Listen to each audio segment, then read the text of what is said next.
Exciting news over at the Dorwin Plaza as well. It's been sold and the new owners plan a major renovation and expansion. History repeats itself. That is CBC archive footage of reporter Percy Hatfield from 1985 talking about the rebirth of Dorwin Plaza. Fast forward to this year, 2018, 33 years later, and once again, they're renovating the plaza itself. Opened in 1957, Dorwin Plaza was Windsor's first suburban shopping center. Prior to construction, the plaza was the site occupied by Baby Park.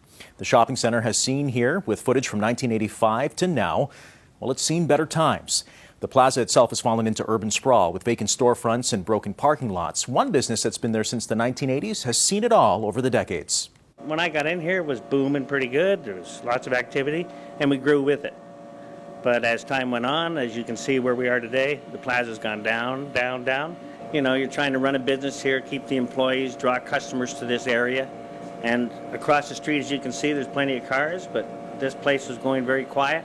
And I think part of that was the ownership of the plaza being in other areas. The original owner 10 years ago, the guy that bought it, was from Dearborn, Michigan. And then recently there's a guy around Toronto that owned it. But now that Albert's got it, and he's got some investors locally, they know what it takes to run this plaza. They know what this city wants. And they're going to make changes, from what I hear, coming up very quickly. Well, taking a look at the plaza over the last couple of days doing this story, the majority of stores are unoccupied. The building is crumbling and the parking lot is in desperate need of repaving. With local investors and is currently working to restore the plaza and already has some tenants lined up. There is going to be a few restaurants moving in as well.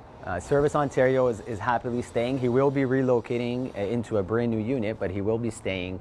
We do have as well a few anchor tenants, ones of which are in the service industry. Unfortunately, I can't disclose.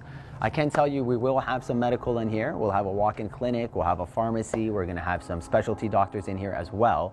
So it's really going to be a really vibrant plaza because it'll have a really vast array of people. It's not just specific to one industry. So you're going to have, you know, physicians, you're going to have a Service Ontario, you have some restaurants, you're going to have a gaming store, you're going to have a travel agent. It's really a really diverse plaza. It's a very large building. It was a beautiful building, and it can be a beautiful building again. And that's why you see these guys working very hard around the clock, because that's the ultimate goal, is to bring it back, rejuvenate it, revitalize it to what it was when you used to come here when you were a kid.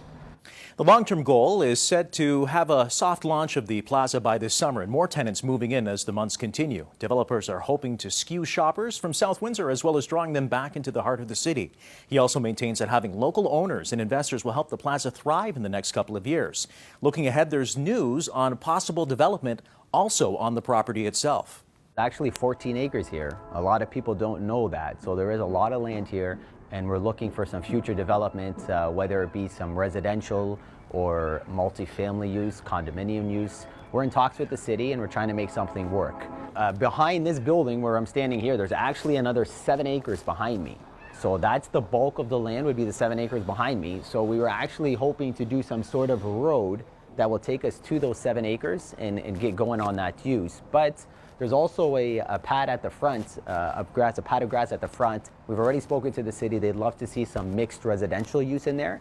So we could build a pretty nice building there itself. The main objective and the main goal right now is to get all the tenants we have signed up in here to a renovated building by this summer, and then we'll start with the residential.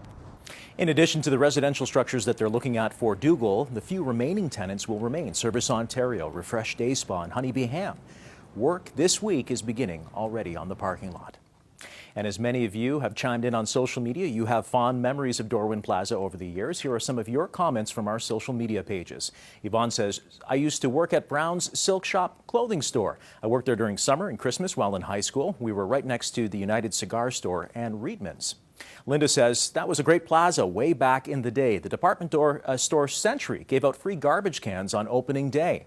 Meanwhile, Tony says on Twitter, when you drive by the plaza like it is now, it's essentially a ghost town. It's a total shell of what it once was. I hope most of all, if not all of it, can be saved and revived. Don't forget you can have a say on the stories of the day and check out more archive footage and photos of Dorwin Plaza through the years. Check us out on social media for more.